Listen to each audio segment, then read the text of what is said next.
What is going on, everybody? Welcome back to another video. By the title of this, you know this is how I got the Black Lives Matter mural image at night. I don't think a lot of people were expecting a nighttime shot. I did end up shooting it when the artist completed it, but the way that the sun sets cast a lot of shadows from these buildings onto the road, and I knew that that wasn't the shot that I wanted. I wanted it very clean. If you've seen all my other stuff, you know it's very clean, kind of at sunset or sunrise. So that nighttime, that evening image, should I say, was kind of shot, didn't really look that great. So I was gonna come back Sunday morning and shoot it, which I still do want to shoot it one morning, but I had seen that there was a couple of people coming down here to shoot it Sunday morning, and I didn't want my shot to look like everybody else's.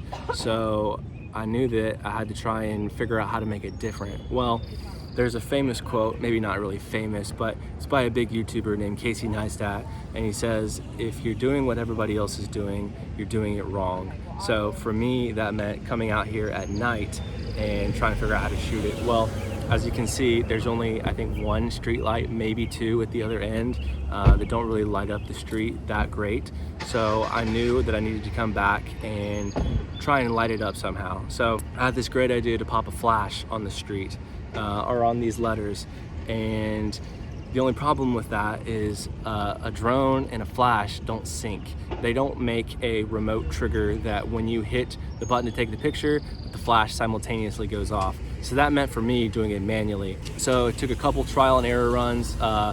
It was Sunday evening. I came out here, probably spent an hour, maybe an hour and a half, twiddly diddling, you know, with the flash and the shutter.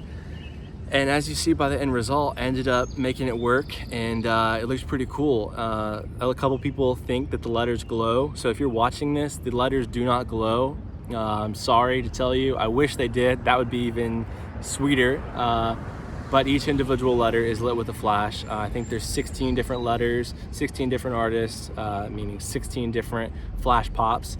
And I was pretty stoked with the overall image that I came away with, because like I said, I don't think a lot of people were expecting a nighttime shot, so that was special for me, as well as I think everybody else.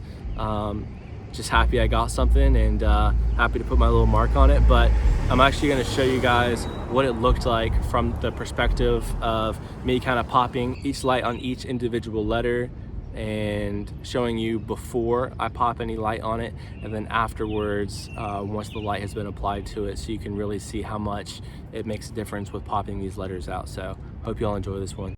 All right, so as you can see here, pretty bland, pretty dry, no flash applied to it yet. So I'm gonna go ahead and show you what it looks like when I shoot with flash.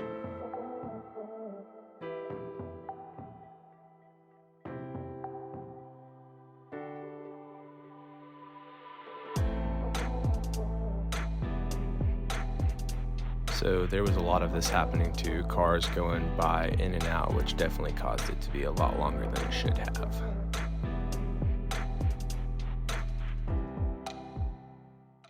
So after everything has been colored and brought into Photoshop, it's pretty much just brushing in one letter, going to the next one, brushing it in, and then continuing the process 16 different times. This only took me about 15 minutes, but when I did it the first time, it probably took me about an hour, maybe 2 hours to do every little detail and everything. So I'm gonna go ahead and speed this up so it's not quite as boring.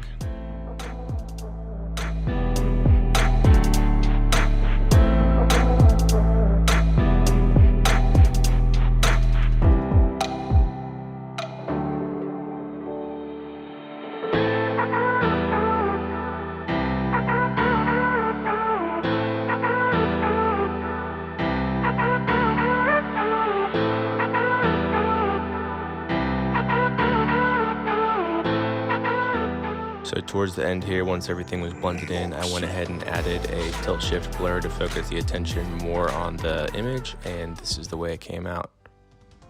So I hope you guys enjoyed this one, and look forward to seeing you on the next one.